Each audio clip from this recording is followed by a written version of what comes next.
My penguin cannot figure out what my snowman is so happy about. But what Mr. Penguin doesn't know, and Mr. Snowman does, is that we're going to make some rice pudding. This recipe takes just the most basic of ingredients. What you see here is leftover rice from our chicken and peaches supper, vanilla extract, milk. I've got 2%. You can use 1%, skim, doesn't really matter. White sugar, raisins, cinnamon, and a fresh cup of tea, because all things go better when you're drinking tea. Now, I will admit that I've never really measured this recipe out before. For your benefit, I've done my very best. We'll see how it turns out.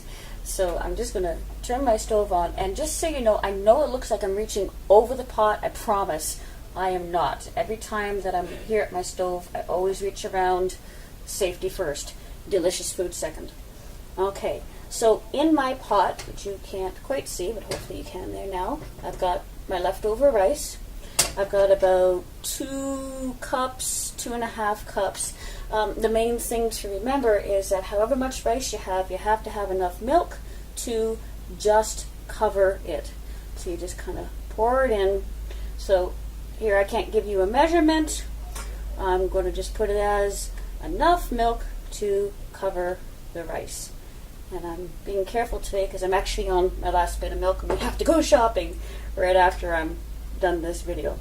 So just kind of scoochie the rice around in there, and yep, I definitely got enough milk in there to cover the rice. In fact, I think I could probably get away with putting in just a little more rice. Give me a moment here, please.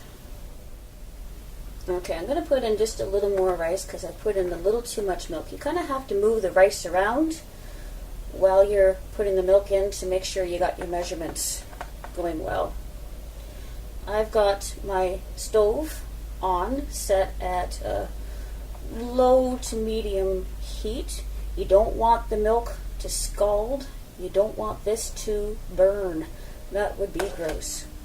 Okay, I think I'm definitely at the 2.5 mark here for the leftover rice. There we are.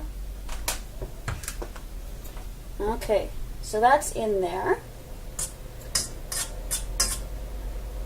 And it's going to do its thing. I'm not going to turn it towards you. It'll dump all over the floor. That would be a mess. All right. While it's doing its thing and just starting to warm up there, bang, bang, crash, crash, we're going to add some of our other ingredients. So I've got my white sugar. I'm going to add that in there. I've got 1/2 cup. We'll see how that tastes. Usually I just kind of go scoop, scoop, scoop, but we're giving this a go. I'm also going to add my vanilla now. This one I do measure, and I like about a teaspoon with this amount of rice. Just shy of there, yeah.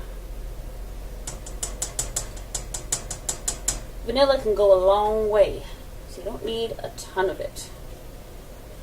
Just enough to add some flavor. There we are. Okay, now we have our white sugar and our vanilla added into the rice and the milk. Give that a little stir around.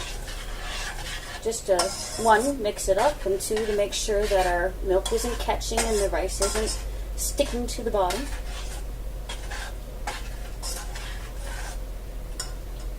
Okay, put that there for a sec. Now I'm going to add my cinnamon, and I'm sorry, I don't measure this at all. What I do is I take my little shaky bottle and I shake it across the top. It's all about your personal preference, how much flavor you like of each thing. But rice pudding isn't rice pudding to me without a little cinnamon.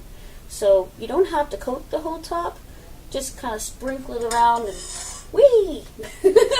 Make it look pretty. There we are. So my cinnamon's in there now.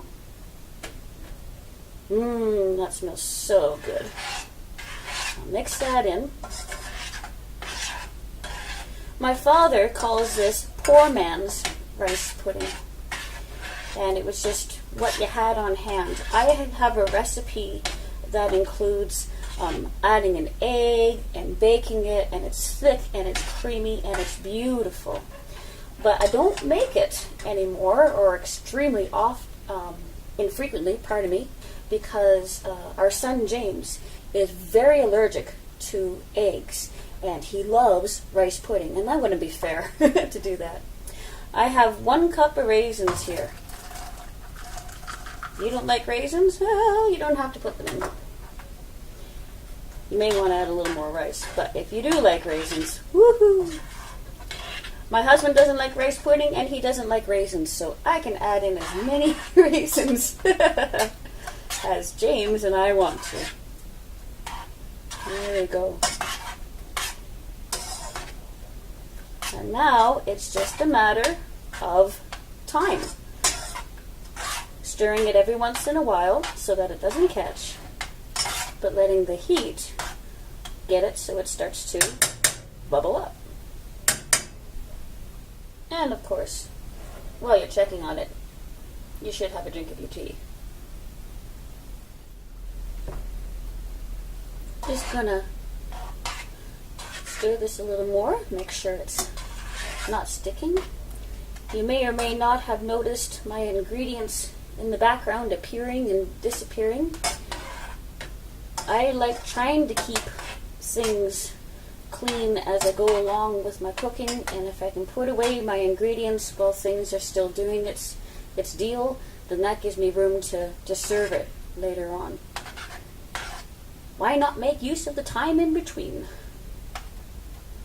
That is starting to smell so good. Here's a little view of the rice pudding down in the pot. I can hear it bubbling. I'm standing on my tiptoes, which isn't keeping me very still. I'm not a very tall person, so trying to give you an eye view isn't always the easiest thing to do. But it's starting to bubble and move. It's alive! So I better go and get my spoon. Okay, so this is starting to bubble and get all cooked through. As it's doing that, it is starting to thicken up. Now, I used to use a little bit of cornstarch mixed with milk, like just the tiniest bit, maybe like a teaspoon or something. Again, I'm not overly accurate with measurements unless it's a recipe that I haven't done before. Here we are doing a recipe that perhaps you haven't done before, and I'm not being accurate with my measurements. I'm sorry. But I used to use a little bit of... What did I used to use? Oh my goodness, my brains are off. Ah, yes. I used to use a little bit of cornstarch. I'll be okay. I'll just have another sip of my tea in a minute to thicken this up. And the thing I discovered, though, like once it would start to boil, I'd add the little bit of cornstarch that I had dissolved in just a little bit of milk, and it would thicken it up amazingly. But I would discover that it would keep on thickening and thickening and thickening to the point where you had to keep adding more and more milk. Which, you know, can be a drain on your resources, especially if, in my case, you have to go to town to get more milk, as the case is right now. So I was speaking with one of Steve's aunts, and she said, you know, rice has that tendency to just soak up what is around it, and raisins do the same thing. So you don't need to thicken it with the cornstarch. It will naturally thicken on its own as it's cooking and when it's sitting in your containers afterward. And it's doing that even as I speak. Let's see if I can show you here how I've been stirring it around, and it's getting thicker and thicker and looking more and more like a pudding should.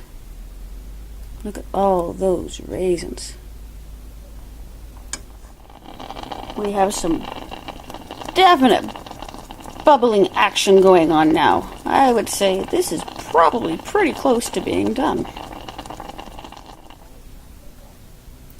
So as you can see, the milk has pretty much all been soaked into the rice and the raisins that have plumped up so beautifully. So I've turned the heat right off, and I believe this is ready to stick into a dish. So here is our final product, our delicious, warm, poor man's rice pudding. I had a little bit of milk left, so I added that and sprinkled a little bit more cinnamon on top. It would be really delicious with a dollop of whipped cream on top as well. But we need to make sure it actually tastes good, so I guess we should probably ask the expert. And Mr. Snowman says, "This is good."